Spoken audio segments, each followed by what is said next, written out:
আজকে আপনাদের সাথে খুবই মজার একটি রেসিপি শেয়ার করব।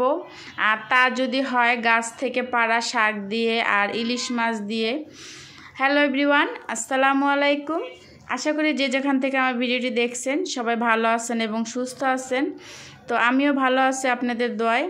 তো আমি এখানে যে বারান্দায় আমি চাল কুমড়া গাছ লাগিয়েছিলাম, তো ওই গাছটা আর কি মোটামুটি মাশাল্লাহ ভালোই হয়েছে। তো আজকে কয়েকদিন যাবতেই ভাবতেছি যে যেহেতু গাছ লাগিয়ে নিজেদের বারান্দা থেকে শাক পেড়ে আর কি আপনাদের সাথে একটা রেসিপি শেয়ার করব।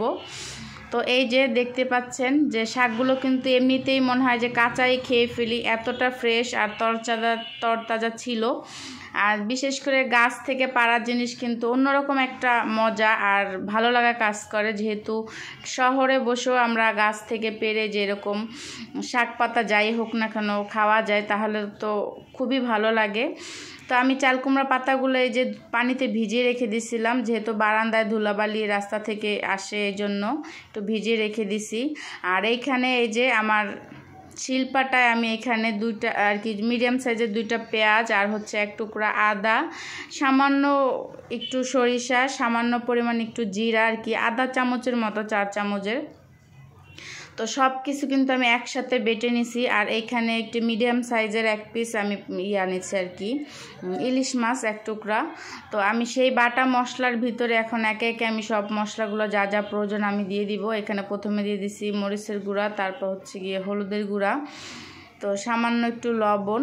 যেহেতু একটা মাছ দিয়েই করবো আর শাক কিন্তু অনেক, তো মাছের থেকে আর কি আপনি শাকটা দিয়েই আর কি এক প্লেট ভাত বা পেট ভরে আর কি খেতে পারবেন। এরকম একটা মজার খাবার আপনাদের সাথে আজকে শেয়ার করতেছি। তো এখানে সেই বাটা মশলার সাথে আমি কিছুটা তেল দিয়ে দিছি, সয়াবিন তেল। আর সরিষার তেলটা দিলে কিন্তু আরও ভালো হয়। তো এখানে আমি মাছটা কিছুক্ষণ কিন্তু মেখে রেখে দিছিলাম। আর যখন মাখতেছি মাছটা এত সুন্দর একটা ঘেরান আসতেছে, মন চাইতেছে যে কাঁচাই খেয়ে ফেলে, এরকম একটাই।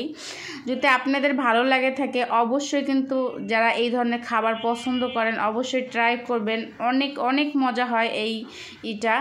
তো এখানে আমি যে দুইটা পাতা দিয়ে এই যে ভালো মতো মুড়িয়ে তারপর হচ্ছে গিয়ে নিলাম কিন্তু। আর কিছু মশলাও কিন্তু এখানে আমি দিয়ে দিছি মাছের সাথে।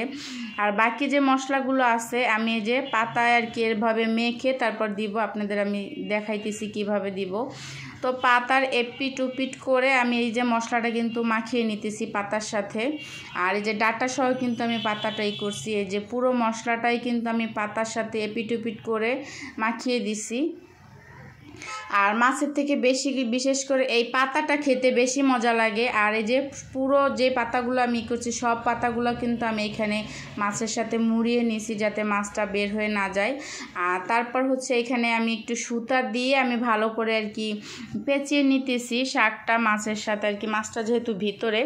তো এরপর একটা ফ্রাই প্যান বসিয়ে দিয়েছিলাম আমি আগে থেকেই। তারপর হচ্ছে গিয়ে এইখানে সেই মাছের যে পাতার, তো ওইটা আমি এই ফ্রাই প্যানে দিয়ে দিলাম। আর একবারে খুবই অল্প আছে আর কি এটা ঢেকে রান্না করতে হবে। তো সামান্য একটু তেল দিয়ে দিচ্ছি যাতে এটা পুড়ে না যায়। তো এইটা কিন্তু আমার অলরেডি হয়ে গেছে। তো এখন আমি এই যে তাওয়া থেকে উঠিয়ে নিব। আর এই যে আপনাদের সাথে আমি একটু সাজিয়ে দেখাইতেছি যে কতটা লোভনীয়। তো এখানে আমি গাঠি ভর্তা বানিয়েছিলাম আর কাঁচামরিচ আর লেবু নিয়ে নিছি আর ভাত। তো আপনাদের সাথে আমি খেয়েও একটু শেয়ার করব। আর মাছের ভিতরটা কীরকম হইলো ওইটাও আপনাদের সাথে আমি শেয়ার করব।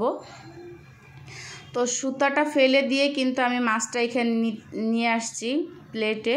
তো আপনাদের ভিতরটা আমি দেখাইতেছি। আর মাছের কালারটা এত সুন্দর হয়েছে আর যা আর কি বলার মতো না। তো এই যে আপনারা দেখলেই কিন্তু বুঝতে পারবেন। তো আমার তো বিশেষ করে মাছের থেকে শাকটা দিয়ে ভাত খেতে খুবই ভালো লাগছে। আর এই যে এক টুকরা লেবু যদি হয় তা আবার কাগজি লেবু, এটা তো খুবই ফেভারিট আমার, কাগজি লেবুটার ঘ্রাণ আমার কাছে খুবই ভালো লাগে।